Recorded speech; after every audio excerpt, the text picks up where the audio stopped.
शराब घोटाले में फंसे सीएम अरविंद केजरीवाल की उम्मीदें धरी की धरी रह गई। केजरीवाल के कार्यकर्ताओं का फूल मुरझा गया क्योंकि जिस जमानत की आस लिए केजरीवाल बैठे थे वो मिल नहीं सका और सुप्रीम कोर्ट ने दे दिया सबसे बड़ा झटका।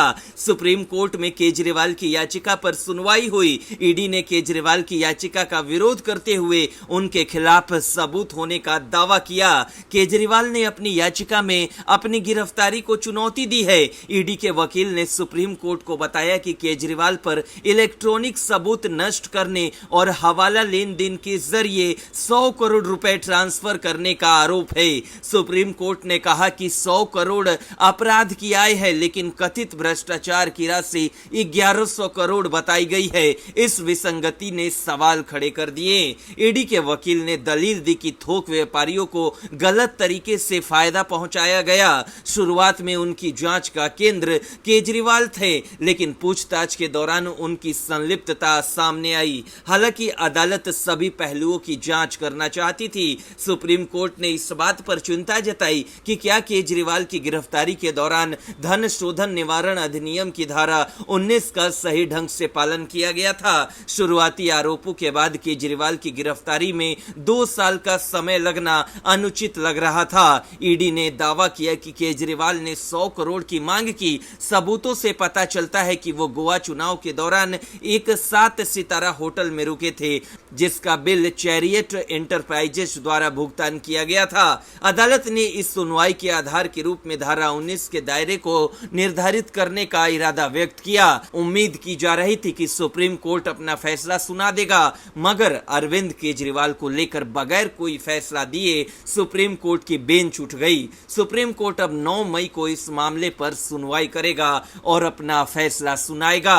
इससे पहले सुप्रीम कोर्ट ने कहा कि यह असाधारण परिस्थिति है क्योंकि लोकसभा चुनाव हो रहे हैं। जस्टिस संजीव खन्ना और न्यायमूर्ति दीपांकर दत्ता की पीठ ने कहा कि अरविंद केजरीवाल आदतन अपराधी नहीं है। सुप्रीम कोर्ट ने कहा वो दिल्ली के मुख्यमंत्री हैं और एक निर्वाचित नेता हैं। चुनाव हो रहे हैं, ये असाधारण परिस्थिति है। ऐसा नहीं है कि वो कोई आदतन अपराधी हैं। हम इस बारे में दलीलें सुनने पर विचार करेंगे कि उन्हें अंतरिम जमानत पर छोड़ा जाना चाहिए या नहीं। वहीं सुप्रीम कोर्ट ने मुख्यमंत्री अरविंद केजरीवाल की ओर से पक्ष रख रहे वरिष्ठ अधिवक्ता अभिषेक मनु सिंघवी से कहा कि न्यायालय ये नहीं चाहता कि वो अंतरिम जमानत मिलने पर सरकारी कामकाज करें। पीठ ने कहा कि अगर आप सरकारी कामकाज करते हैं तो ये हितों का टकराव होगा और हम ऐसा नहीं चाहते हैं।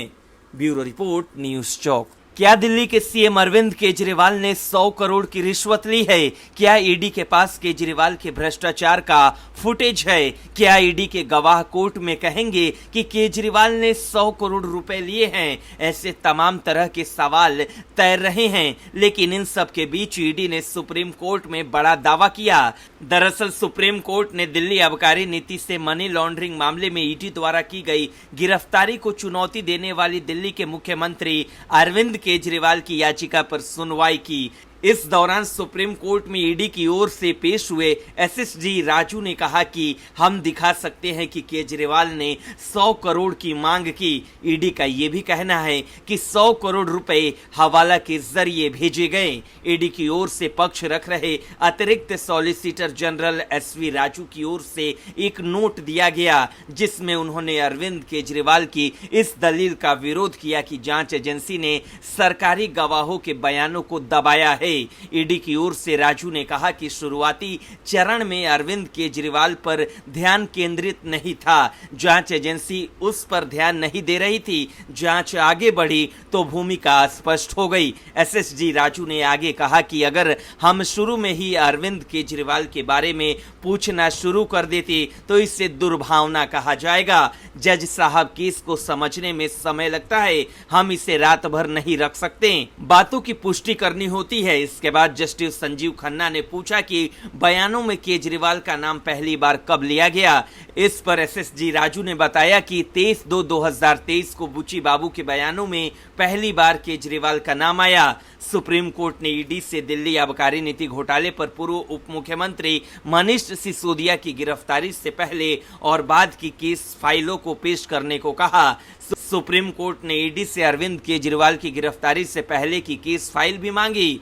बता दें कि अरविंद केजरीवाल को इस मामले में 21 मार्च को गिरफ्तार किया गया था और वो न्यायिक हिरासत में तिहाड़ जेल में बंद हैं। शीर्ष अदालत ने 15 अप्रैल को ईडी को नोटिस जारी किया था और केजरीवाल की गिरफ्तारी के विरुद्ध उनकी याचिका पर जवाब मांगा था। दिल्ली उच्च न्यायालय ने 9 अप्रैल को केजरीवाल की गिरफ्तारी को बरकरार रखते हुए कहा था कि इसमें कुछ भी अवैध नहीं है और केजरीवाल के बार बार समन की अवहेलना करने के बाद ईडी के पास बहुत कम विकल्प बचे हैं।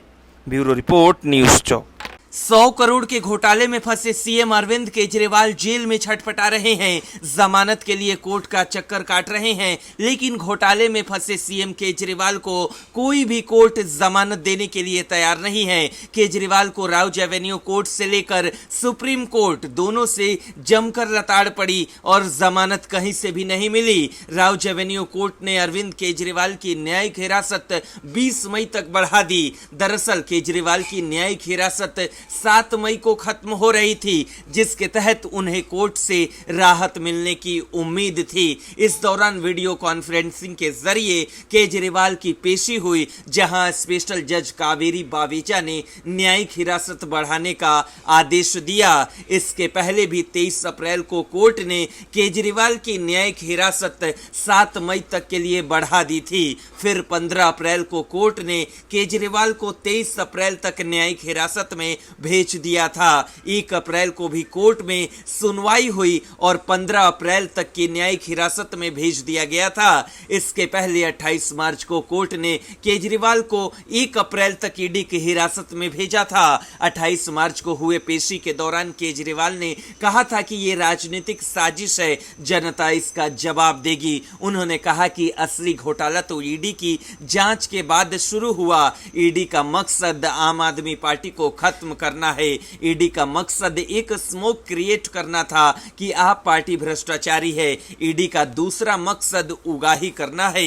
केजरीवाल ने आगे बताया कि इस मामले में शरद रेड्डी ने गिरफ्तारी के बाद बीजेपी को 55 करोड़ रुपए दिया।